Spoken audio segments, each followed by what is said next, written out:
살 수 있었음을 주님 기억합니다. 그리고 하나님 약속하신 대로 우리의 삶을 이끄시고 여전히 우리를 사랑하시며 인내하시는 그 하나님의 은혜와 사랑 덕분에 하나님 우리가 또 하늘을 살아낼 수 있었습니다. 하나님 이 시간 우리의 마음을 담아서 이 손들으신 예배 가운데 하나님 앞에 감사함을 올려드립니다. 한 해 동안 반응하지 못하였던 우리의 어리석었던 모습을 하나님 용서하시고 하나님 이 시간 주님 앞에 하나님의 모든 삶들 하나님 감사하며 기도하며 나아갑니다. 주님 하나 주시옵소서. 우리 하나님 앞에 각자 감사하며 기도하며 나아가며 기도하겠습니다. 하나님 감사합니다. 주님 하나님 우리 삶 가운데 그렇게 역사하시고 하나님 죽을 수밖에 없고 너무나 우리 인생 가운데 여전히 인내하시며 사랑을 베푸시고 하나님 좋은 일들 하나님 발길을 알려주시는 하나님께 감사드리며 나아갑니다. 하나님 은혜와 사랑 때문에 하나님 그 덕분에 하나님 우리가 이렇게 살 수 있었고 또 일전시키던 소비의 음식 예배까지 하나님 우리가 이룰 수 있음을 고백합니다. 하나님 이 시간에 또 한 주간 하나님 동안은 하나님 앞에 반응하지 못했던 우리의 모습 또한 기억합니다. 하나님 앞에 우리의 모습들 하나님 저 세상과 같은 우리의 삶을 용서하여 주시고 하나님 이제는 정말 다시 한번 하나님의 은혜를 기억합니다. 하나님의 은혜를 바라며 하나님의 은혜만을 기대하며 나아갈 수 있는 우리의 삶을 하나님 새롭게 시작되는 시간 되기를 원합니다. 주님께 역사하여 주시옵소서. 우리 가운데 하나님 감사함이 넘치는 새해가 되게 하여 주시고 감격이 넘치는 새해가 되게 하여 주시고 이 하나님이 이 삶을 주님 앞에 가는 그날까지 하나님의 영광을 드릴 수 있는 귀한 삶이 될 수 있도록 하나님 도와주시고 축복하여 주시옵소서. 내 그리에 계신 하나님 주의 소리를 찬양케 하시는 하나님 감사합니다. 찬양합니다. 죄나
시편 137편 1절부터 9절까지 우리 한 목소리로 함께 읽겠습니다. 시작.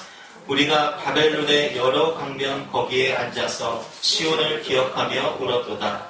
그 중에 버드나무에 우리가 우리의 수금을 걸었나니 이는 우리를 사로잡은 자가 거기서 우리에게 노래를 청하여 우리를 패배하게 한 자가 기쁨을 청하고 자기들을 위하여 시온의 노래 중 하나를 노래하라 함이로다. 우리가 이방 땅에서 어찌 여호와의 노래를 부를까? 예루살렘에 내가 너를 잊을진대 내 오른손이 그의 재주를 잊을지로다. 내가 예루살렘을 기억하지 아니하거나 내가 가장 즐거워하는 것보다 더 즐거워하지 아니할진대 내 혀가 내 입천장에 붙을지로다. 여호와여 예루살렘이 멸망해버린 나를 기억하시고 에돔 자손을 치소서. 그들의 말이 헐어버리라 헐어버리라 그 기초까지 헐어버리라 하였나이다. 멸망할 딸 바벨론아 내가 우리에게 행한 대로 내게 갚는 자가 복이 있으리로다.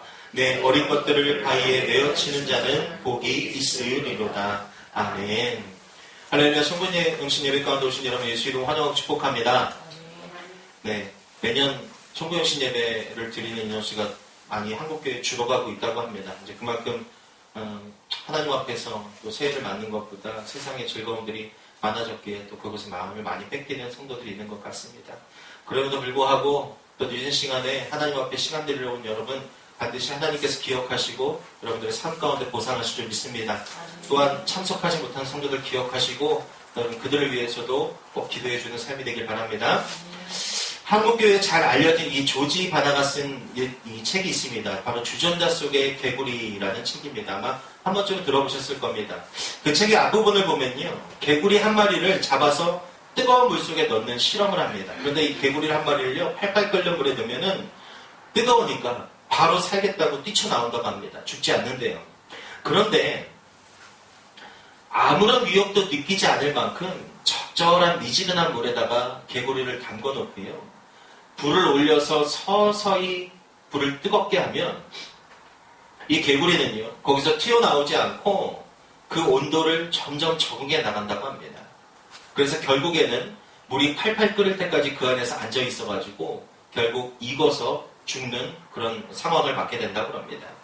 이 주전자 속의 개구리와 대조되는 것이 바로 잠수함 속의 토끼입니다. 요즘 시대는요, 이제 잠수함의 기술, 만들 때에 첨단 기술들로 많이 것이 접목이 되지만 예전에는요, 잠수함을 테스트할 때 사람과 토끼 한 마리를 가지고 잠수함에 탔다고 합니다. 그래서 잠수함이 어느 정도 물 밑으로 내려가면은 수압이 높아지면요, 이 토끼가 막 미친 듯이 날뛴다고 그래요. 막 어떻게 제어가 안 될 정도로 날뛴다고 합니다. 그러면 이 잠수함이 곧 즉시 물 위로 올라온다고 그래요. 왜 그러냐면 이 토끼가 한계 수압을 느끼고 난 뒤에 몇 분 내지 1시간 정도 지나게 되면 반드시 사람에게도 이상 증상이 나타나기 때문에 바로 수면 위로 이 토끼의 모습을 보고 올라온다고 합니다. 여러분 우리 성도들은요. 환경의 변화나 미래의 변화 그리고 영적인 변화를요. 이 잠수함의 토끼처럼 제일 먼저 느낄 수 있는 사람이 되어야 될 줄 믿습니다. 주전자 속에 이 개구리처럼요. 내가 익어가는 줄도 모르고 또 조국교회가 위기에 빠진 것도 모르고 마지막 때가 점점 다가오고 있는 것도 알아채지 못하고 우리가 너무 놓고 그 안에 주저앉아 있어서는 안 될 것입니다. 베드로 사도는 우리에게 말합니다. 근신하라 깨어라 너희 대적 마귀가 오는 사자와 같이 두루다니며 삼킬 자를 찾나니 너희는 믿음을 굳건하게 하여 그를 대적하라 라고 베드로전서 5장 8절에서 9절에 이렇게 이야기하고 있습니다. 여러분 시내에 사람들이 모여서 한 해를 보내고 새해 맞을 준비를 하면서 많이들 모여 있습니다. 요새는요 이렇게 밖에서 많이 모이는 것보다 또 이렇게 집안에서 또 홈파티를 친한 사람들끼리 모여서 홈파티를 하는 것도 많이 유행이라고 합니다. 신년을 해맞이를 하기 위해서 많은 사람들이 어제부터 이동을 했고요. 그리고 지금도 이동 중에 있습니다. 그런데 그에 비해서 소수이지만 한 해를 보내면서 또 새해를 맞는 소중한 시간 가운데 하나님 앞에 나온 여러분들을 볼 때 여러분 소망이 있고 기쁨이 있습니다. 적어도 이 시대의 유행을 따르지 않고요. 영적으로 깨어있고자 하기 때문에 그렇습니다. 교회가 이전처럼 선한 영향력을 사회에 미치지 못하고 비판의 대상이 되었다고 할지라도 그럼에도 불구하고 여러분 교회가 이 시대의 대안이고 희망인 것은 진리를 따라 살고자 하는 하나님께 속한 사람들이 지금도 여전히 존재하고 있기 때문에 그렇습니다. 그 사람들이 눈물을 흘리며 뿌리는 그 씨가, 그 기도가 하나님의 때가 되어서 기쁨의 단이 되어 반드시 돌아올 것이기 때문에 그렇습니다. 하나님은요, 이 세대를 본받지 말고 오직 마음을 새롭게 함으로 변화를 받아 하나님의 선하시고 기뻐하시고 온전하신 뜻이 무엇인지 분별하라라고 우리에게 명령하셨습니다. 애쓰는 자들을 통해서 하나님은 이렇게 하나님의 말씀을 따라 살아가는 자들을 통해서 하나님은 일하시고 역사를 이뤄나가신다는 것을 여러분 꼭 기억하시기 바랍니다. 오늘 본문은요, 시편 이 내용은 포로가 된 유대인들이 바벨론 강가에서 지난날의 행복한 황금 시대를 생각하면서 수금을 버드나무에 걸어놓고 통곡하며 부른 노래가 바로 오늘 본문의 내용입니다. 수금은요, 찬양하는 데 쓰이는 악기입니다. 그런데 그것을 버드나무에 걸었다는 것은 무엇을 상징하냐? 하나님을 찬양하는 일 외에는 이 수금을 다른 용도로 사용하지 않겠다라는 그런 상징적인 뜻을 가지고 있습니다. 바벨론 사람들은 포로로 끌려온 이스라엘 사람들을 조롱했어요. 그들을 조롱하면서 수금으로, 너희가 가진 수금으로 너희 신 하나님을 찬양해봐라 라고 조롱하고 있습니다. 노역을 하던 중간에 흥을 돋우기 위해서 시킨 것인지, 아니면 이 바벨론 사람들이 그 전에 이스라엘 사람들이 수금으로 하나님을 찬양하는 것을 봤기 때문에 시켰는지 그것은 알 수 없지만, 무슨 곡을 시켰는지는 알 수 없지만 분명한 것은 무엇이냐? 하나님을 예배하거나 하나님을 찬양하기 위해서 이스라엘 백성에게 수금 연주를 시킨 것은 아니라는 것은 분명합니다. 포로를 조종하는 자가요, 수금을 타면서 노래를 해보라고 한 이유가 있어요. 첫째는 무엇입니까? 이스라엘의 하나님과 이스라엘 백성들을 조롱하기 위함입니다. 바벨론 사람들의 상식에서 여러분, 그들에게 신이라는 존재는요, 어떤 존재냐면은 자기를 섬기는 자들을 보호하고 자기를 섬기는 자들을 그 인생이 잘 되도록 해주는 것이 이 바벨론 사람들이 가지고 있는 그런 신관이었습니다. 이처럼 나라도 망하고 포로로 끌려와서 고통당하게 한 신. 그러니까 이스라엘 백성 너희가 섬기는 그 하나님은 신도 아니다라는 그런 생각을 이 바벨론 사람들은 가지고 있었다는 겁니다. 여러분, 그런 신을요, 이 수금을 타면서 찬양한다면 이 찬양하는 이스라엘 노예들이나 또 그 찬양을 받는 신이나 모두 비웃음거리로 삼을 수 있기 때문에 그 조롱을 하기 위하여 바벨론 사람들은 이스라엘에게 수금으로 찬양을 해보라고 하고 있는 겁니다. 두 번째 의도는요, 그들의 신앙의 정도를 가늠해 보기 위함입니다. 3절 말씀 보시면 이런 말이 있어요. 황폐하게 한 자라는 말이 있는데, 이 말의 원래 뜻은요, 큰 소리를 지르는 자 혹은 남에게 고통을 주는 자라고 해석할 수가 있습니다. 나긋나긋한 분위기에서요, 노래 한 자락 해보라고 부탁을 받은 것이 아닙니다. 이스라엘 이 노예들은요, 좋은 분위기, 신나는 분위기에서 야, 분위기도 좀 돋을 겸 니네가 노래 한번 해봐, 이런 분위기가 아니라는 거예요. 험악한 분위기 가운데 수금을 연주하면서 노래해보라고 지시를 받은 겁니다. 바벨론 사람들이 양쪽에 무기를 들고 그들을 조롱하면서 그들을 협박하면서 그들에게 수금으로 노래해보라고 지금 이렇게 하고 있는 상황이래요. 그런 상황 속에서 하나님께 속한 자들은요, 오른손이 제주를 잊을지라도, 혀가 입천장에 붙을지라도, 어떠한 손해나 고난을 당한다고 할지라도 하나님 외에 다른 용도로 악기를 연주하거나 노래하지 않겠다는 그런 순교자적인 고백을 한 것입니다. 분명 그들은요, 그 자리에서 고초를 분명히 당했을 겁니다. 왜요? 노예 주제에 노래하지 않았기 때문에, 시킨 대로 하지 않았기 때문에. 그러나 이스라엘 백성들은 앞서 말씀드린 것처럼 어떻게 했습니까? 버드나무에 수금을 걸어놓고 그 수금에 손대지 않았습니다. 그리고 그들이 시키는 대로 따르지 않았다는 겁니다. 여러분, 올 한 해 시작하는 것이 여러분 쉽지만은 않았지요. 이 땅에서 점점 예수 믿으면서 살아가는 삶이 결코 쉽지가 않습니다. 직장에서 내가 그리스도인인 것 때문에 여러분 놀림받은 분들도 있을 것이고요. 그리고 교회에 다니는 것 때문에 분을 삼키면서 억울한 일을 당하는 사람들도 있었을 것입니다. 여러분, 내년이라고 달라질까요? 아닙니다. 말세가 가까이 올수록 한 해 한 해 더더욱 그리스도인들이 이 땅에서 살아가는데 핍박은 더 거세질 것입니다. 우리는 이 세상에 속한 자가 아니고요, 시민권을 가진 하나님 나라의 백성들이기 때문에 그렇습니다. 그래서 세상은, 사단은요, 우리를 절대 그냥 두지 않습니다. 계속해서 우리를 공격해 놓을 것이고요. 우리의 마음을 뒤흔들 것이고, 우리가 하나님으로부터 딴 마음을 품도록 우리의 삶을 그렇게 역사할 것입니다. 그러나 여러분, 예수 그리스도에 의해서 영생을 얻은 존재가 우리의 삶이고요. 그리고 하늘의 상급을 받을 자들이 우리의 삶임을 여러분 항상 기억하시길 축복합니다. 그렇기 때문에 우리는 이 세상이 어떻게 변하든지 어떻게 해야 됩니까? 믿음의 길을 가야 됩니다. 그리고 모두가 넓고 편한 길을 갈 때에는 예수님께서 너는 편한 길이 아니라, 넓은 길이 아니라 좁은 길로 가라 라고 말씀하실 때 그 믿음을 가지고 여러분 세상 가운데 순종할 수 있는, 세상 가운데에서 돌아서고 말씀 앞에 순종할 수 있는 저와 여러분의 삶이 반드시 되어야 될 줄 믿습니다. 마음을 새롭게 하시기 바랍니다.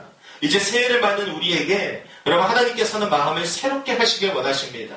왜요? 하나님은 우리에게 끝까지 무한대로 기회를 주시고 우리를 사랑하시고 우리에게 인내하시는 분이기 때문에 그러겠습니다. 오늘 본문은요, 우리가 하나님 앞에서 마음을 새롭게 하기 위해서, 그리고 새해를 받는 우리에게 세 가지의 권면을 하고 있습니다. 첫 번째 권면은 무엇이냐? 바로 시온을 기억하라 라고 말합니다.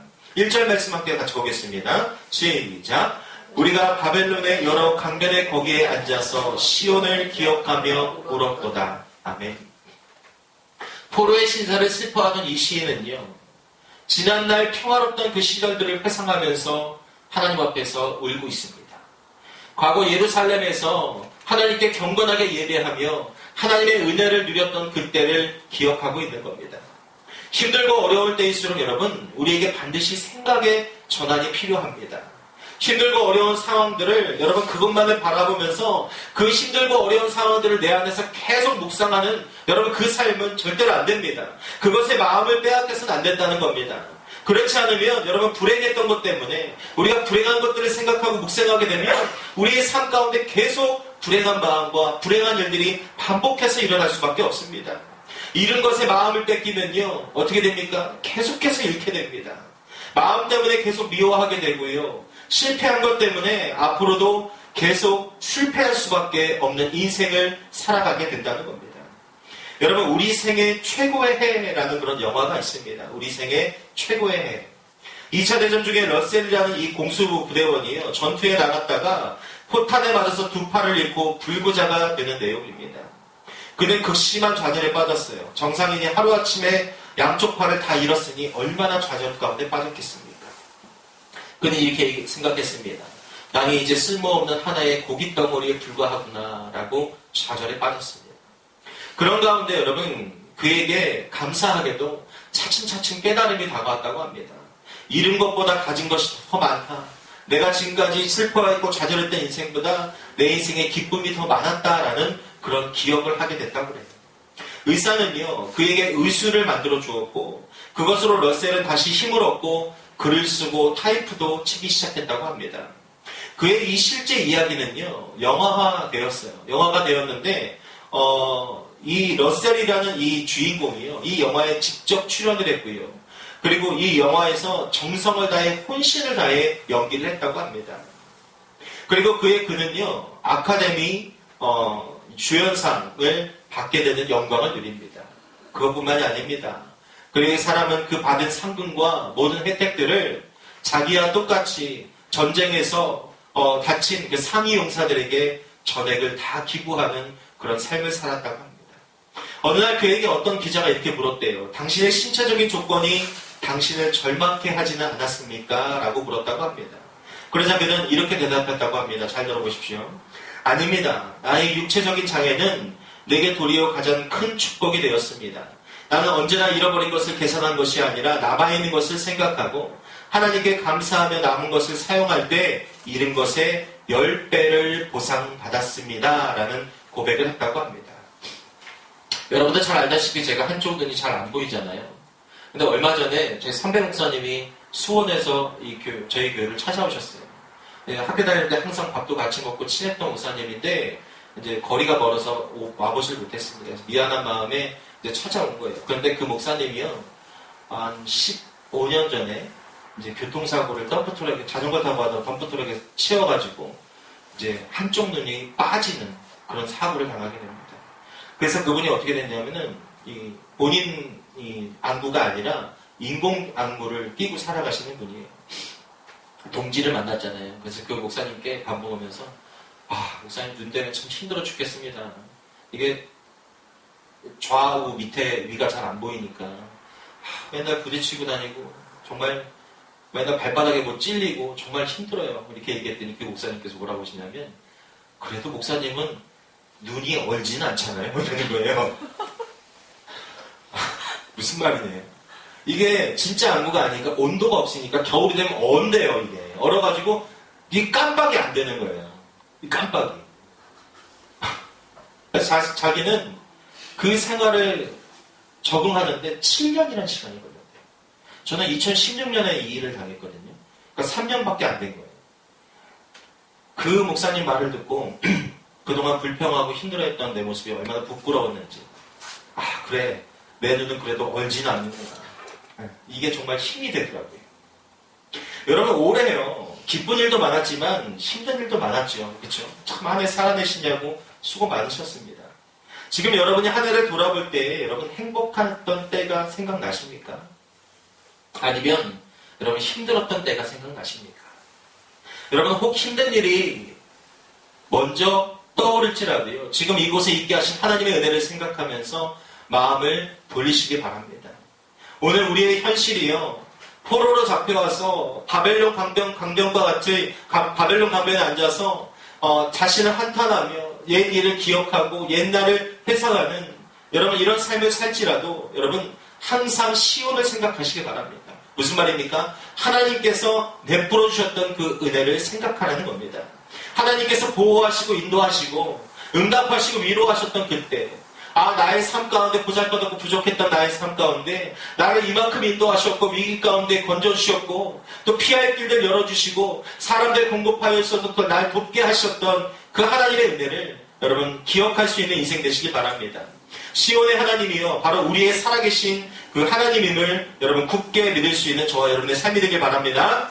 두 번째 이 시인은요 시인의 권면은 믿음으로 살기로 결단하라 라고 말합니다. 우리 4절부터 6절 말씀 함께 같이 읽어보겠습니다. 시작. 우리가 이방 땅에서 어찌 여호와의 노래를 부를까?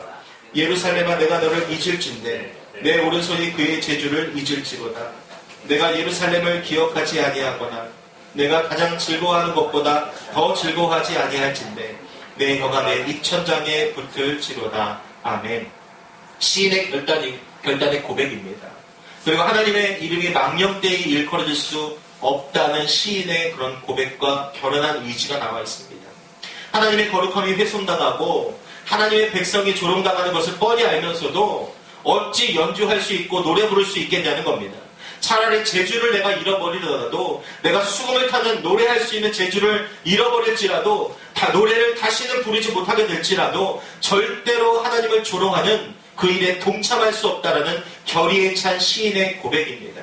우리 앞에는요 구름같이 허다한 믿음의 증인들이 있습니다. 그들은 한결같이 예수님께서 걸어가신 그 길을 믿음으로 걸었던 사람들입니다. 세상에 보기에는 약해 보이는 자들도 많았고요. 그리고 미련해 보이던 그들이 세상에 생명의 길을 내었고 구원의 역사를 이룬 것을 우리는 성경을 통해서 잘 알고 있습니다. 우리나라에 세워진 이 수많은 교회들이 우리 선조들의 피와 땀으로 인해서 이 교회가 세워지고 이 땅에 그리스도의 복음이 들어왔다는 것 또한 우린 잘 알고 있습니다. 여러분 용인에 가면요 한국 선교 100주년 순교자 기념관이라고 있습니다. 기념관 3층에 올라가면 그곳에 한국에서 순교한 외국인 선교사들과 그리고 우리 신앙의 선조들의 그런 사진들이 쭉 걸려져 있습니다. 그런데요 그 쭉 걸려있는 사진들을 가다가 보면요 맨 끝에는요 액자가 하나 있는데 그 안에는 액자 안에는 사람의 얼굴이 있는 것이 아니라 그 액자에는 거울이 달려져 있습니다. 거울이. 그 의미가 무엇이겠습니까? 거울을 들여다보고 있는 사람이 이제 순교할 차례다라는 것을 의미하고 있는 겁니다. 로마서 8장 11절은 이렇게 말합니다. 자녀임은 또한 상속자, 곧 하나님의 상속자요. 그리스도와 함께한 상속자니 우리가 그와 함께 영광을 받기 위하여 고난도 함께 받아야 할 것이니라 라고 말합니다. 그 고난 없는 영광은 없습니다, 여러분. 그런데 많은 성도들이 믿음으로 살 때 얻는 복을 바라면서 믿음으로 사는 어려움을 다 피하려고만 하고 그것을 원하진 않습니다. 제가 주일날 말씀드렸죠. 한 남자가 여자에게 프로포즈하면서 반지를 건넬 때에 그 반지와 이 남자는 하나입니다. 이 반지를 받는다는 것은 무슨 의미입니까? 앞으로 이 남자와 같이 인생을 살아가고 같이 고난도 받고 같이 역경을 이겨내고 같이 즐거움을 누리겠다는 것이 반지를 선택하는 거죠. 그 의미죠. 그런데 여러분, 만약에 이 여자가 이 프로포즈하는 남자에게 내가 당신이 주는 이 반지는 탐이 나서 받겠지만 당신과 결혼하는 것은 조금 곤란합니다 라고 말한다면 여러분, 그 결혼은 절대로 성립될 수가 없습니다.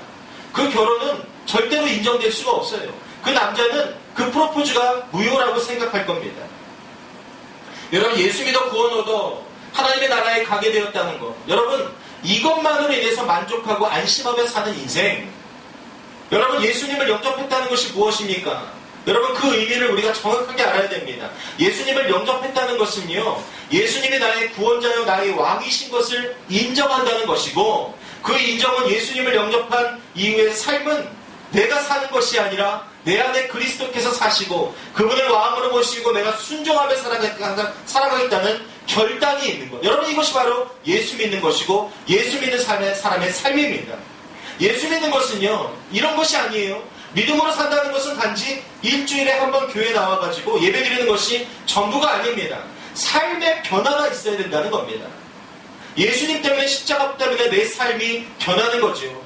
예수님 때문에 내 삶이 변해서 교회에서 헌신도 하고 봉사도 하고 하나님 앞에 예물도 드리고 하는 것 아니겠습니까? 그런데 이것이 타의에 의해서, 어떠한 권유에 의해서 강제적으로 봉사하게 되고 헌신하게 되고 예물을 드리게 되니까 교회에 문제가 생기는 겁니다. 교회가 시끄러워지는 거예요. 성도의 삶이 타락하는 겁니다. 성도가 하나님 앞에 정식으로 예배하지 못하게 된다는 거예요. 여러분, 힘들어도요, 십자가의 길이기 때문에 우리가 가는 것이고, 또 당장 손해가 나는 것을 알면서도 세상과 타협하지 않고 그 길을 걸어갈 수 있는 그 인생, 그 결단, 여러분, 이것이 예수 믿는 사람이고 성도의 삶임을 굳게 믿으시기 바랍니다. 히브리서 10장 38절과 39절은 이렇게 말합니다. 나의 의인은 믿음으로 말미암아 살리라.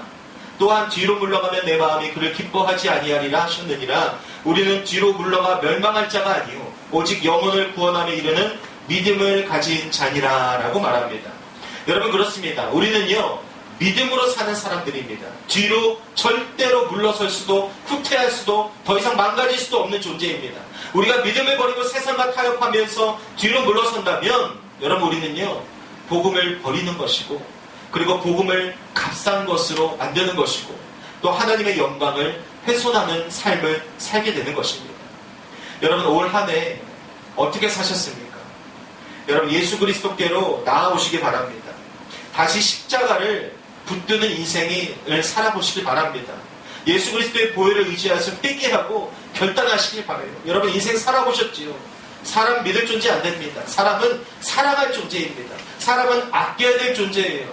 우리가 믿을 수 있는 존재는 하나님 한 분밖에 없고 예수 그리스도밖에 없다는 것을 여러분, 다시 한번 내 안에 회복할 수 있는 이 귀한 시간 되시길 예수 이름으로 간절히 축복합니다. 여러분, 예수 안에서만 다시 시작할 수 있습니다. 믿음으로 살기로 결단하시기 바랍니다. 여러분의 힘이 아니라 예수 그리스도의 그 능력으로 사는 것이고 순종하며 사는 것, 여러분, 그것을 의지하시기 바라요. 여러분, 그렇게 다가오는 새해를 맞이하시고 살아가시는 저와 여러분의 삶이 되시길 간절히 축복합니다. 세 번째 권면은요, 하나님의 역사를 기대하라는 겁니다. 8절과 9절 말씀 보십시오. 멸망할 딸 바벨로나, 내가 우리에게 행한 대로 내게 갚는 자가 복이 있으리로다. 내 어린 것들을 바위에 메어치는 자는 복이 있으리로다 라고 말합니다. 시인은 고통스러운 상황 속에서 원수를 갚으시는 하나님을 기대하며 노래하고 있습니다. 바벨론에게 복수하시고 이스라엘 백성들을 본국으로 돌아오게 하실 하나님을 바라보며 선포하고 있습니다. 이 믿음의 고백이 여러분, 새해를 맞는 우리에게도 넘치길 간절히 축복합니다. 어린아이의 문제가 여러분, 어른에게는 어렵습니까? 쉽습니다. 어린아이가 끙끙대는 거 어른들은 쉽게 해결할 수 있습니다. 아무리 어려운 인간의 문제라도 하나님께는 아무것도 아니라는 것을 믿으시기 바랍니다. 그렇기 때문에 우리의 모든 문제는 하나님께 맡겨야 됩니다. 내가 가지고 있으면 문제가 더 커집니다. 더 안 좋은 일이 생깁니다. 내 문제 하나님 앞에 맡겨야 됩니다. 여러분, 염려와 걱정은 성도에게 해당되는 삶이 아닙니다. 소망을 품고 하나님을 바라보는 삶, 하나님을 기대하는 삶, 하나님께서 반드시 나에게 큰 일을 이루실 삶, 여러분 그 삶을 기대할 수 있는 저와 여러분이 되시길 예수 이름으로 간절히 축복합니다. 예수 그리스도로 말미암아 하나님의 사랑이 성도에게 부어졌기 때문에 여러분 우리의 소망은 결코 부끄러운 것이 되지 않는다는 겁니다. 예수 그리스도 안에서 변화를 받은 한 화가가 그림을 그렸다고 해요. 그 그림의 배경은요, 한밤의 호숫가가 그 배경이었습니다.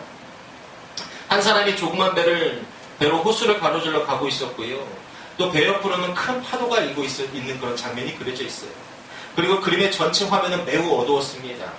그리고 배에 둘이 도시 옆으로 쏠려 있는 것을 봐서 바람도 강하게 불고 밤이고 파도가 세게 부는 곧 목숨이 위험한 상황이구나라는 것을 알 수 있는 그런 그림의 장면이었어요.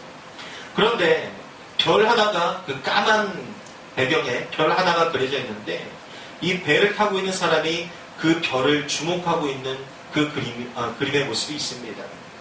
이런 그림을 그린 화가는요, 그림 밑에다가 별을 주시하는 이 사람의 말을 다음과 같이 제목으로 달아놓았습니다. 내가 저 별을 잃어버리면 나를 잃어버린다. 무엇입니까? 캄캄하고 칠흑같고 태풍이 몰아치는 그 밤 가운데 그 별을 보고 그 앞으로 나아가는 겁니다. 그런데 이 사람은 그 별을 잃어버리면 자신의 목숨도 모든 것을 다 잃어버리게 된다는 거죠. 사랑하는 여러분, 우리도 마찬가지입니다. 가치관이 혼란스러운 이때에 여러분 예수 그리스도를 잃어버리면 모든 것을 다 잃어버립니다. 히브리서 12장 2절은 이렇게 말합니다. 믿음의 주여 또 온전하게 하시는 이 예수를 바라보라 라고 말해요. 그리고 역대하 16장 9절은요. 그분은 전심으로 자신을 찾는 자들에게 능력을 베푸시는 분이다 라고 말하고 있습니다. 사랑하는 성도 여러분, 우리가 새로워지지 않으면 결코 우리에게 다가오는 2020년도 새롭지 않습니다. 내 안에 내가 가지고 있는 가치관들이 새롭게 바뀌지 않으면, 내 안의 중심이, 내가 바라보고 있는 시선들이 새롭게 주님 앞으로 고정되지 않으면, 여러분, 우리는 다가오는 새해 그냥 숫자만 바뀌어지는 똑같은 일상들이 반복되는 똑같은 죄악과 고민과 고난과 고통 가운데 살 수밖에 없는 여러분 그 삶을 다시 그냥 살아가는 인생밖에 되지 않는다는 겁니다.